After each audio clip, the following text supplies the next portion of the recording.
In Meditations, Marcus Aurelius said, "Don't waste the rest of your time here worrying about other people, unless it affects the common good. It will keep you from doing anything useful.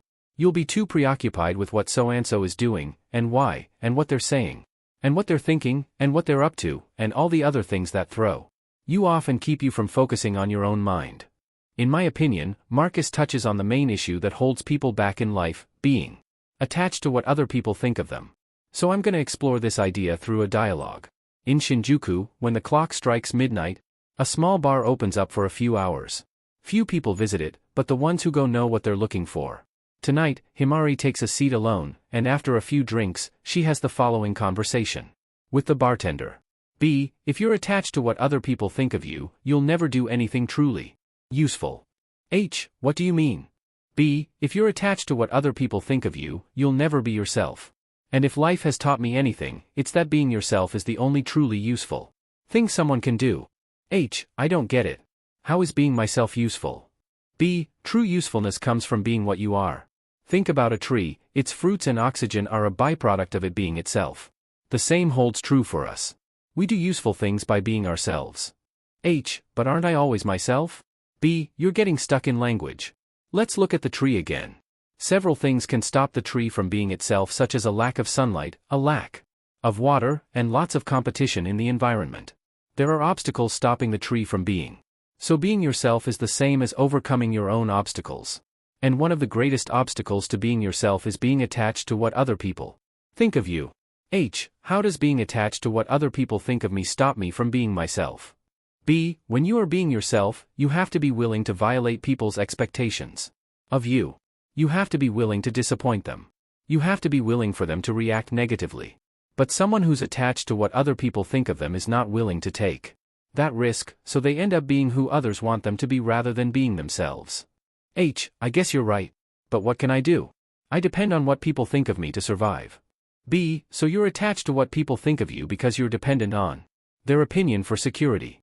But if your relationship depends on satisfying someone's expectations, it's not a real relationship. You are a prisoner to someone's idea of you. H. That's true, but there's still security in a prison. B. Yes, but you're in a prison. You've traded the whole of your life for security. What is there left to secure? H. I guess that's true. I never thought about it. But no matter what I do, or where I go, I'll always depend on people's opinions for security. That's how the world is, isn't it? B. If you sell water in a desert, does it matter what people think of you? If you can truly produce something of value, their opinions do not matter. H. I guess you're right. But how do I make something of value? B. That's like asking how the tree makes its fruit. I'll put it like this: a tree is imprisoned by a lack of water, sunlight, and competition. When the tree breaks out of these prisons, when it becomes completely free, the fruit is the natural outcome. It's not about how you can produce something of value, but how you can become free. When you break free of all your prisons, your fruit comes of its own accord.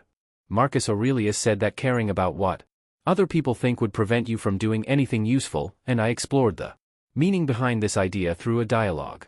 The most useful thing someone can do is be themselves.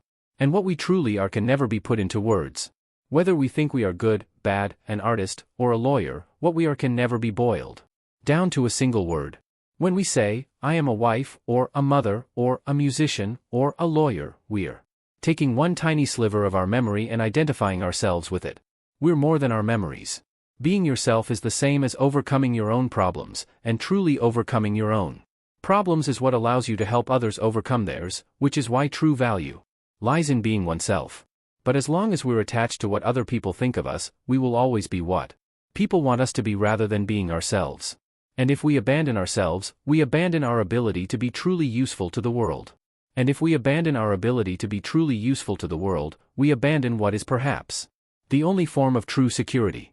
On the other hand, when we be what other people want us to be, we have the security of a prisoner, which is security in exchange for life, and that's really not any security at all.